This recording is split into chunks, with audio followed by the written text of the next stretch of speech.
Hey everybody, Tom Lenfesti with NC Planning, back at you again with our NCP Daily Counsel.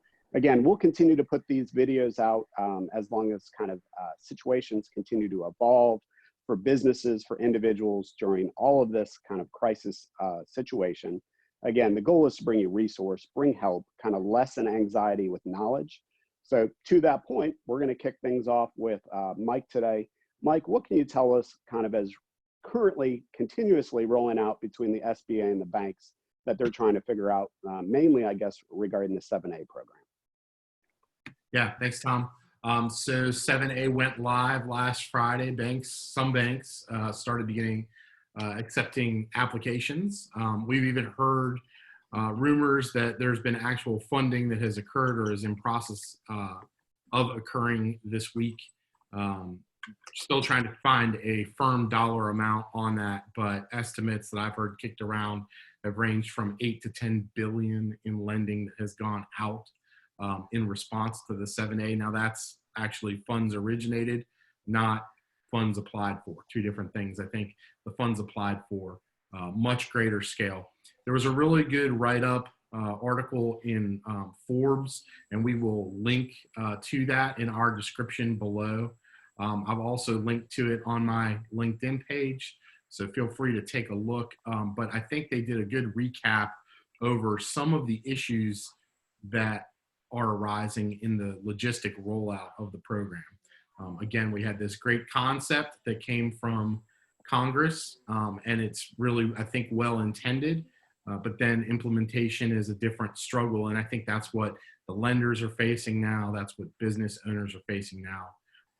The sheer volume of applications that the lenders have to process and the physical manpower they need to do it, right? They're drawing from their commercial lending group, the folks that typically originate loans for businesses, as well as from consumer side to make sure that loan processing occurs as swiftly as possible.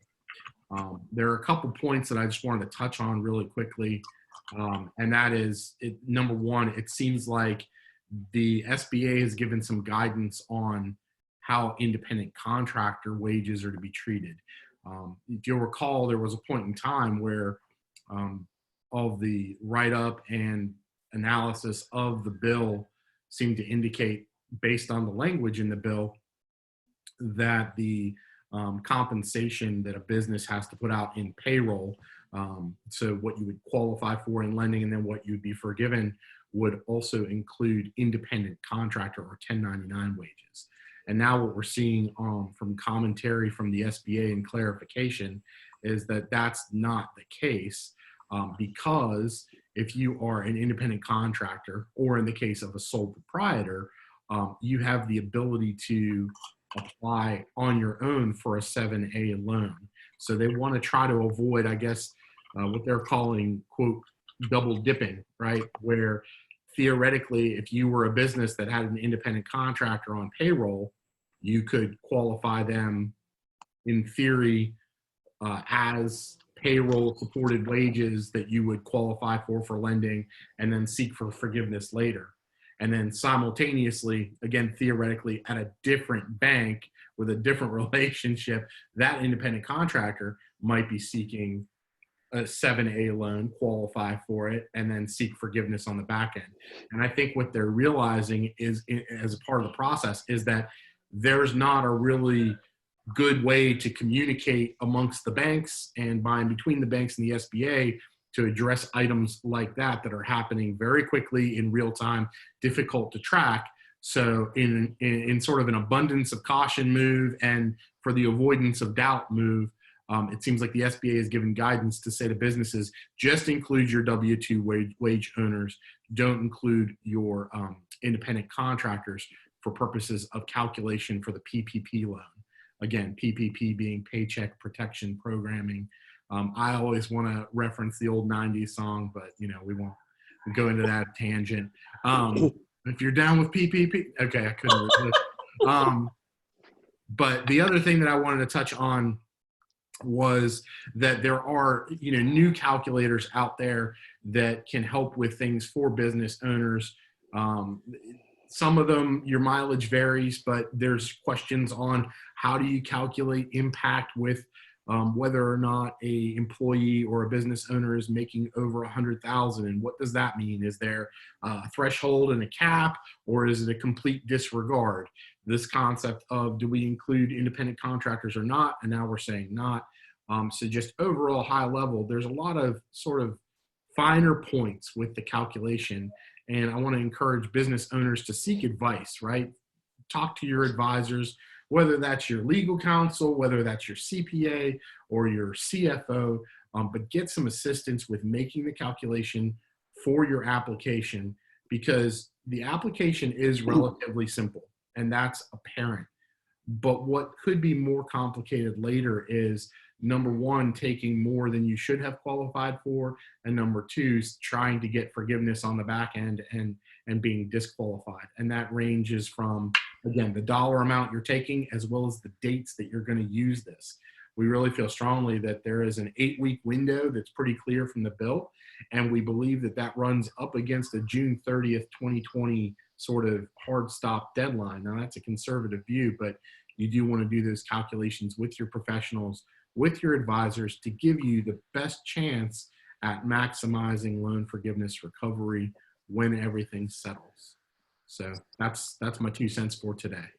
Yeah, thanks, Mike, and I appreciate that. And again, I think the biggest thing, again, we were talking about this as a team, maybe it's the CPA side of me, or, just overall what we see as lawyers, sometimes getting into this situation or, applying for the loan, that can be the easy part. It's the pieces that come next that are a little challenging, if the first step wasn't done the right way. So the calculations are becoming huge issues, or concerns at least, especially when you go into the, payroll protection program with the anticipation of loan forgiveness.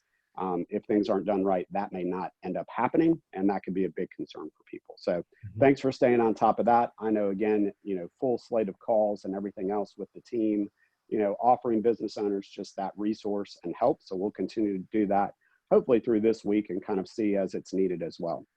Thanks, Mike. Lauren, what can you tell us about the courts, at least here in, I think, Wake County and maybe a little bit beyond, as far as what they've decreed and kind of are trying to do to continue, but under a limited scope? Yeah, absolutely. Thanks, Tom. Thanks, Mike. Things are always changing fast and furiously, it seems, and North Carolina courts are wanting to evolve, wanting to keep up, while still protecting their staff and the public. So Chief Justice Beasley on April 2nd issued another order that gave some guidance. Essentially all superior court and district court proceedings, and I'll touch on that, but proceedings before the court have been delayed. So they're supposed to be scheduled or rescheduled for no sooner than June 1st, 2020. Now, that is not our regular, like for our state admin clients, our filings. That was previously delayed till April 17th. But proceedings before the clerk, before the judges, those have been pushed out with some exceptions. So again, they're trying to be a little more flexible, trying to be accessible. So if a proceeding can be conducted remotely, that via video conference, they're continuing with those. Necessary to, if something is kind of needed to preserve due process, so getting a court-appointed lawyer appointed, or having a hearing before a magistrate, certain things are protected under the law. Or of course, if something's an emergency and needs emergency relief, like a domestic violence hearing, for an injunctive relief there. In our world, in our practice, the main thing that is emergent, as we touched on previously, is guardianship hearings. If, God forbid, something has occurred where a loved one needs to step in, needs to be appointed as guardian of the person for healthcare, guardian of the estate for the money, or both sides of things as a general guardian, and it's an emergency situation, those proceedings will continue to go forward in a protected manner. So it's being flexible. A lot of the other proceedings are frankly just pushed out on calendaring. That does beg the question of, goodness gracious, what's going to happen after June 1st and everything that's been getting kind of compiled up.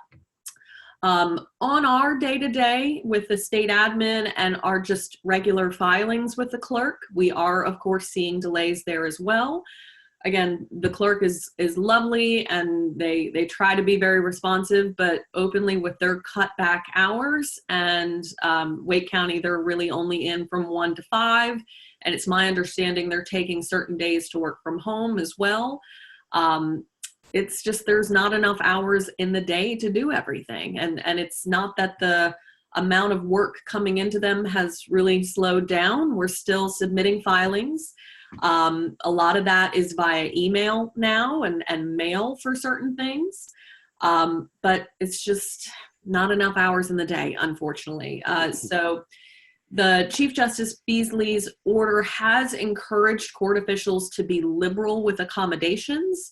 So again, if there's certain things before the clerk asking for additional kind of delays and things like that, of pushing out due dates, we do, as a kind of fully anticipate Chief Justice Beasley to push out filings a little further than April 17th as well. That guidance may be coming down in the coming days. So we'll keep our thumb on that, keep you apprised of what's going on with the courts. Again, it's just trying to remain flexible, trying to continue to process things that absolutely must be processed while pushing back some things that are still incredibly important, but may not be that emergency type situation before the judge's eyes. So again, we'll stay on top of it for everyone. Things continue to change and we'll be updating you every step of the way.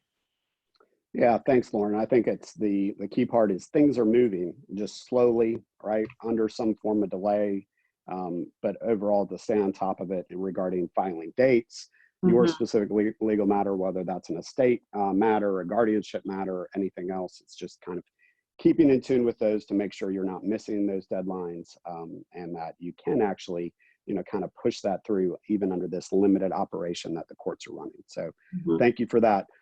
Thank you to you both for your time this morning. And also wanted to just close with, we're going to try on Wednesday to, instead of doing our daily counsel video, move it to a Facebook live chat. So we'll put it in the link in the email, but if anybody has any questions specifically that they'd want us to cover via that Facebook live discussion, it really gives us hopefully more of an interactive. We've heard from some, we're doing our business owner consults. We, of course, are fielding calls for individuals on estate matters. It's open. We're going to try to have the resources available to kind of cover those topics. So if you want to shoot us any of those questions beforehand, that would be great. We'll put an announcement on the time and the link for, the NC Planning Facebook page, so you can hopefully join us for that live discussion as well. Thanks, Mike and Lauren. We'll get to it for a Monday, and thank you all for kind of continuing to follow along. If you have questions, shoot us an email, give us a call. We're here as a resource, and we'll continue to try to do so as long as necessary. Thanks so much.